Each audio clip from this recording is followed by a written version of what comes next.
After 1 year in this glorified studio, we knew the purpose had been served and it was time to move yet again.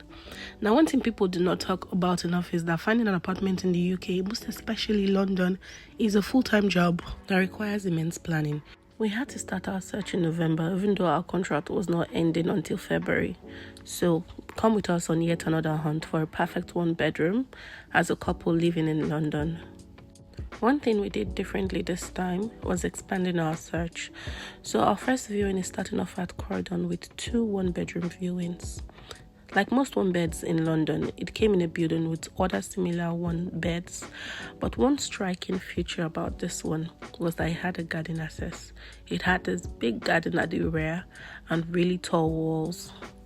It had an airy room and a well-sized living room. The kitchen, on the other hand, was the complete opposite, as it was very small and cramped with no proper ventilation. As a couple that loves cooking together, we immediately knew this was not gonna work. There was barely enough space for even one person to move around. And taking into account how Nigerian foods are prepared, there was barely enough ventilation in the kitchen. So I would say, not for anything, the kitchen was definitely our deal breaker. Also, there wasn't enough storage in the kitchen. There was no space to introduce more storage or even a deep freezer. Like I said, the one thing I really liked about the apartment was the garden. Although the living room opened up to the garden, and from the entrance of the building, that was where the bedroom was situated, which meant you were going to be faced with a whole lot of noise coming from the main road. Next was the bathroom, which was really clean and spacious with a clean tub, but of course something had to be wrong. The bathroom had a rug.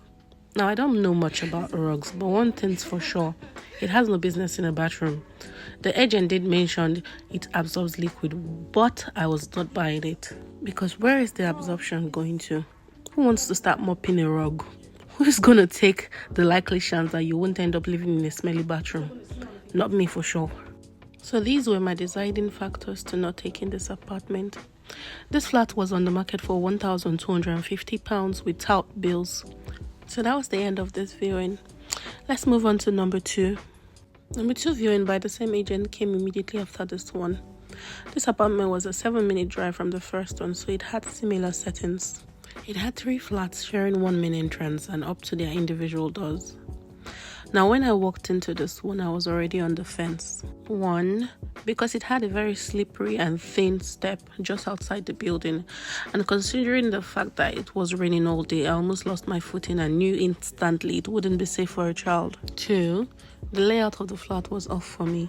The living area and the kitchen came as one space, which I honestly loved because the kitchen area was next to a good-sized window with a proper extractor. The apartment came furnished, which we didn't want because we already have half of our furnitures, and the landlord was not willing to put it out unfurnished. The living room was very homely, and the apartment came in a very quiet neighborhood, no too much noise coming from the road. Although this apartment had a lovely view of the garden at the back, it did not come with the apartment, unfortunately.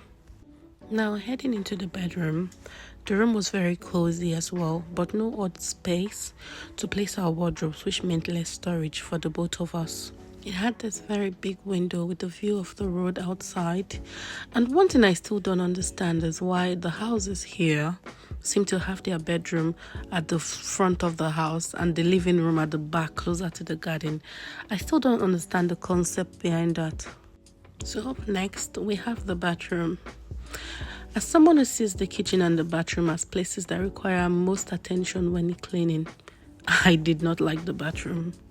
It was built under a staircase with barely any light coming in and really small. We would literally have to bend over when washing our mouth, with barely any storage for every other thing that comes in the bathroom. And trust me, I was not having it for the amount it was on the market for. The flat went for £1,300 excluding bills. Now, just to conclude, we had our target, or rather our budget, set at £1,500, which meant the apartment had to come around £1,200 or £1,250 to be able to accommodate the bills, because bills we capped at £300. Another thing we did differently this time was having a strict list of amenities we wanted on our apartments and not changing our expectations as well. So which meant any apartment that did not tick all our boxes had to go. So by the time I walked out the door, I already knew we were not taking either of the apartments. So that wraps up my viewings for this day.